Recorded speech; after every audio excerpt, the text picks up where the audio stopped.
Hello and welcome to a Path Less Travelled UK Greenwich tour. My name is Marcy, and as with all of my walking guides, the aim of this tour is to make travelling between points of interest more, interesting. For the main attractions, please make full use of the guides at the sites to get the most of your visit. Before proceeding, please ensure you have listened to the introduction on YouTube or read it on the Path Less Travelled UK Facebook or Instagram pages. This will give you all the relevant information, such as important safety notices, as you are responsible for your well-being at all times on these tours. Also, don't listen to the commentary while walking.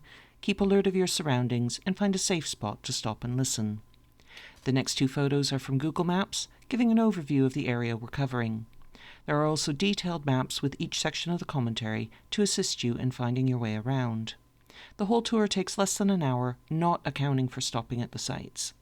Now, assuming you're up to speed with the general premise of these self-guided walking tours, let's begin. Today's tour takes us to the beautiful and leafy area of London called Greenwich. The name literally means green town, as Wick comes from the Latin vicus, meaning town. It is famous as the birthplace of 16th century Tudor monarchs, namely Henry VIII and Elizabeth I, at the Palace of Placentia, or Greenwich Palace, sadly no longer standing. It is also arguably the home of maritime history in Britain, given it houses the Cutty Sark, the National Maritime Museum, and the Old Royal Naval College. The Greenwich Meridian, which gave us the universal 0-degree longitude measurement to set time zones by, also rests here. We will be starting our tour at the Cutty Sark DLR, that's Docklands Light Railway Station. This can be easily reached from Platform 4 at Stratford Rail Station, see the photo, or from Bank Underground Station. When exiting the station, follow the Cutty Sark signs immediately in front of you. It'll either be to the left or right, depending on which exit is in use. At the end of the street, head to the large sailing ship you can see on the left. Pause commentary until you reach there. You are now standing in front of the Cutty Sark, a Victorian tea clipper ship that visited every major port in the world. Primarily used for the tea trade with China, it became a record holder for speed. The first ship back could demand the highest prices, so this was vital. It suffered severe damage from a fire in May 2007 and was reopened in 2012. Please now look to the little dome building on the river to the left. This is the entrance to the Greenwich Foot Tunnel, which was built in 1902 to allow safe all-weather access to the London shipyards on the north side of the Thames. Walk past this building around the front of the ship and stop again near the official entrance to the Cutty Sark. If you wish to visit the ship, please leave the commentary on pause until you have finished your tour of it. It takes about an hour to see it all. If not, please restart when you have reached the entrance. If you have pre-booked tickets for the Painted Hall at the Old Royal Naval College, which I recommend if you wish to visit, please enter the Cutty Sark Gate, also known as the Visitor Centre Gate, to the grounds of the college, which is opposite the entrance to the Cutty Sark itself. If you have not and wish to do so, go to the Visitor Centre, which is just inside the gate on your right, to purchase tickets. Rejoin the path and go straight down with the river on your left until you reach the Grand Square. Pause commentary until you reach there. The Old Royal Naval College was built on part of the Palace of Placentia, which fell into disrepair during the 17th century Civil War. Any Marvel fans may recognize the grounds from the battle scene in Thor: The Dark World. The college has been used for countless productions, though, including Pirates of the Caribbean on Stranger Tides, James Bond's Skyfall, Victoria and Abdul, and the Netflix series The Crown. After exploring the square, go between the two buildings on the right to find the entrance to the Painted Hall, which, in my humble opinion, is one of the best works of art in London. It is lovingly known as Britain's Sistine Chapel, and one visit will tell you why. I also recommend the guided tour to get the most out of your experience, which at the time of recording ran every hour on the hour. It takes about 45 minutes.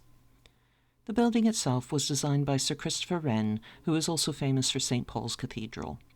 If you would like to visit the Painted Hall and learn more about its history, please pause the commentary now. Once you have exited the Painted Hall, or if you are carrying on without visiting, please continue down the path you are on towards King William Walk. You should see a large gate with imposing spheres on the plinths. Go through those gates and turn left immediately, staying on the same side of the street. Walk up to the next junction, which is Romney Road, which is marked the A206 on the map, and cross at the pedestrian crossing, which is just a few steps up Romney Road on the left. Go back to King William Walk and continue to walk along the black iron railing of Devonport House.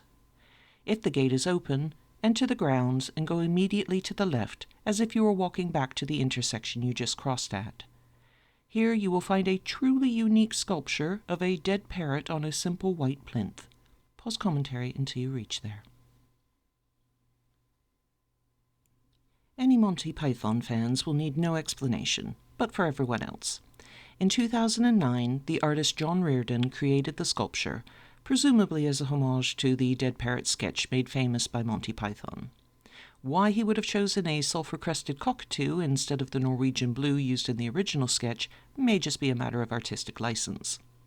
You may wish to take advantage of the benches here to listen to the next section of commentary, as you still have quite a walk in front of you. Go back to the gate you entered at to get to the statue, and turn left so you are back on King William Walk. You will pass a sculpture called The Throne of Earthly Kings on your left. It was made by François Henri in 2004. The gate is often locked, so you may have to admire it through the railings. Continue to walk towards the grand gateway to Greenwich Park at the end of King William Walk, St. Mary's Gate. I want to mention that just before you reach the gate, if you turn right into Nevada Street and then left onto Crooms Hill, you will find the delightful Fan Museum a short way down on the opposite side. It was sadly closed at the time of recording the tour, so I've left it out, but if you're curious, check out the fanmuseum.org.uk website to see if they're open. For now, we are going to go through St. Mary's Gate.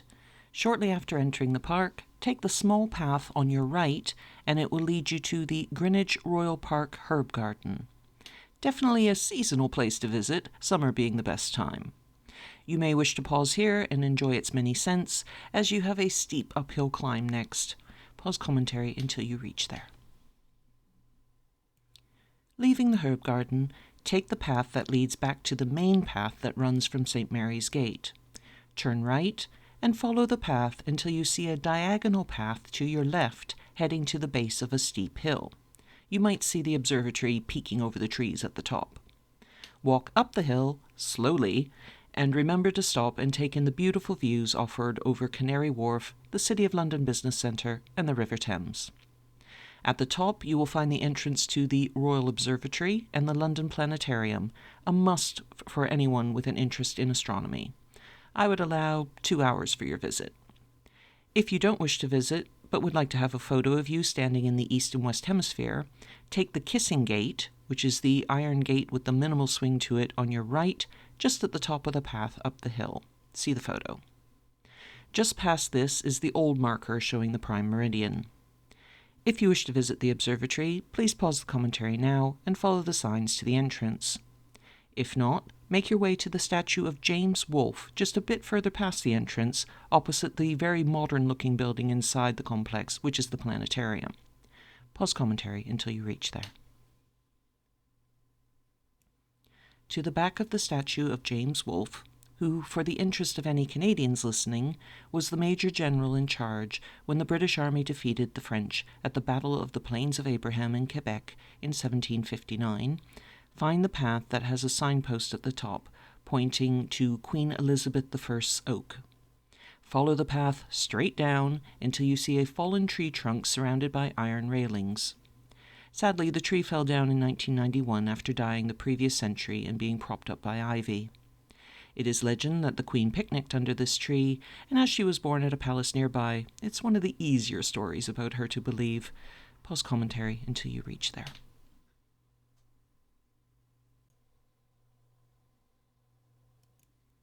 Once you have finished with the oak, follow the signs downhill to the left if you are facing the tree. Take the second path on the right and follow it until you reach the boating lake. You may wish to indulge, and feel free to pause the commentary now if you do so. If not, continue to your left, following the lovely flower beds that run the entire length of the Queen's house. Walk until you reach an opening in the border that allows you access to the Queen's House and the National Maritime Museum. Pause commentary until you reach there. You now have the option to go right to view the Queen's House, which was built by Inigo Jones and completed in 1636. It was then gifted by King Charles I to his wife, Henrietta Maria, and it is considered to be the first fully classical building in England. The tulip stairs, which were the first geometric, self-supporting spiral staircase in Britain, forms the main architectural feature and is truly stunning. The house forms part of the National Maritime Museum and at the time of recording is free to visit. It takes about an hour. If you turn left, you may enter the National Maritime Museum through the entrance behind the large ship model in a bottle on a plinth. Also free to enter at the time of recording, it is a wealth of all things to do with the history of human beings' endeavour to conquer the seas. I would allow another hour to see it all. At the very least, you may wish to pop in and use their lavatories after the trek through the park. Pause commentary until you reach there. You're now ready to head back towards the Cutty Sark DLR station. Head back out the way you came into the complex of buildings and continue to follow the flower beds to St. Mary's Gate. Turn right and go down King William Walk, crossing Romney Road again. This time, cross to the opposite side of King William Walk as well, and follow the road down until you see the first turning, Turnpin Lane, on the left. Enter the street and walk down until reaching a covered area which is Greenwich Market. Worth having a look around the variety of stalls and street food from all over the world. Pause commentary until you reach there. When finished, go back to Turnpin Lane and continue to follow it to the opposite end where you'll reach Greenwich Church Street. Turn right and walk down to the triangular pedestrian crossing. Cross here following signals to reach the opposite side of Greenwich Church Street. Continue to follow the street down and a short distance away you will see the sign for the Cutty Sark DLR. Turn left into the street we started our tour on and take the DLR to the destination of your choice. I sincerely hope you have enjoyed today's tour of this lovely part of London. Please feel free to walk with me again soon on A Path Less Travelled UK.